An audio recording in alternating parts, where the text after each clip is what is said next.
Jacob had always been a night owl, which made his job as a morgue technician perfect.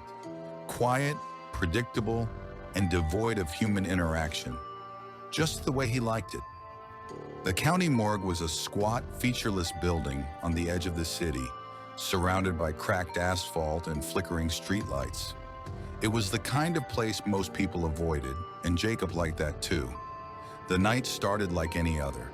The fluorescent lights hummed overhead, and the faint smell of disinfectant lingered in the cold, sterile air.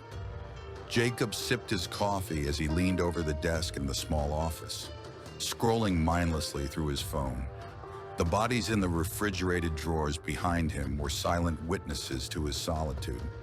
At 2:13 a.m., the buzz of the intercom jolted him upright.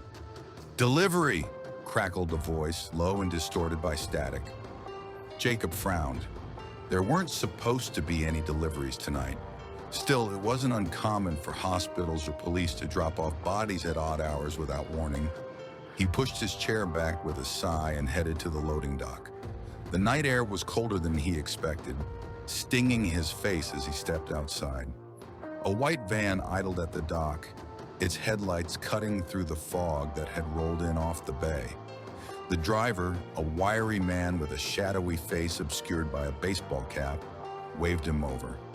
"Got a John Doe for you," the man said, his voice gravelly. He handed Jacob a clipboard with a single sheet of paper. No name, no identifying information, just a note that the body had been found in an abandoned house on the outskirts of town. Jacob signed the paper and helped the driver unload the body. The black body bag was heavier than usual, and the faint smell of something metallic and sour wafted through the air. Jacob wrinkled his nose but said nothing. He wheeled the gurney inside, the van already pulling away before he could close the loading dock door. Back in the morgue, he unzipped the bag. The man inside was pale, his skin stretched tightly over a gaunt frame. His face was frozen in an expression of terror, mouth agape, eyes wide and bloodshot. Jacob had seen plenty of dead bodies, but something about this one made his stomach churn. He couldn't shake the feeling that those lifeless eyes were staring at him. "Found in an abandoned house," Jacob muttered to himself, shaking off the unease. "Probably a junkie. Overdose, maybe." He slid the body onto a stainless steel table and began his routine. He checked for identifying marks, tattoos, scars, anything that might help the coroner in the morning. As he worked, the building seemed unnaturally quiet. The usual hum of the cooling units and the occasional creak of the pipes were absent. It was as if the morgue itself was holding its breath. When he turned back to the body, he froze. The man's head had shifted. It was subtle, just a few inches to the left. But Jacob was certain it hadn't been like that before. His hands trembled as he adjusted the head back into place, telling himself he must have bumped the table. "Get a grip, Jacob," he muttered. "Bodies don't move." He moved to the desk to record his observations. As he wrote, a faint sound reached his ears, a soft, wet noise, like something being dragged across tile. He stopped, his pen hovering above the paper. The sound came again, louder this time, and Jacob's blood turned to ice.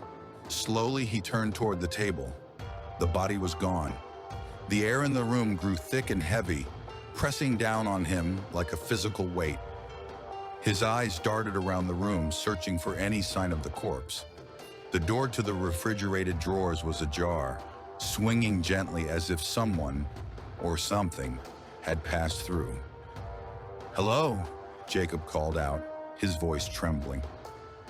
The only response was the faint echo of his own voice.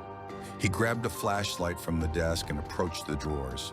The rows of stainless steel doors gleamed under the harsh fluorescent lights, each one labeled with a number. The third drawer from the bottom was slightly open. Jacob's heart pounded as he reached out and pulled it open all the way. Empty! The sound came again, louder now from the far side of the room. He swung the flashlight toward the source. the beam cutting through the shadows. It landed on the body, now hunched in a corner, its back to him. The movements were jerky, unnatural, as if the joints were bending in ways they shouldn't. "Jesus Christ," Jacob whispered, stumbling back. The corpse turned its head toward him, and Jacob's breath caught in his throat. The once vacant eyes were now alive with malice, glowing faintly in the dim light. Its mouth curled into a grotesque grin, revealing rows of jagged, yellowed teeth. Jacob bolted for the door, but it slammed shut before he could reach it. The room plunged into darkness as the fluorescent lights flickered and died. The only light came from his flashlight, which now shuddered in his trembling hand. He turned back toward the corner, but the body was gone. The room filled with the sound of wet, dragging footsteps circling him. Jacob spun in place, the flashlight beam darting across the walls, the ceiling, the floor. The footsteps grew louder, closer, until they stopped directly behind him. He didn't want to turn around, but he couldn't stop himself. Slowly he pivoted, the flashlight shaking in his grip. The corpse stood inches away, its face twisted into an expression of pure rage. Its cold, dead hands shot out, grabbing Jacob by the throat. The flashlight clattered to the floor, plunging the room into total darkness.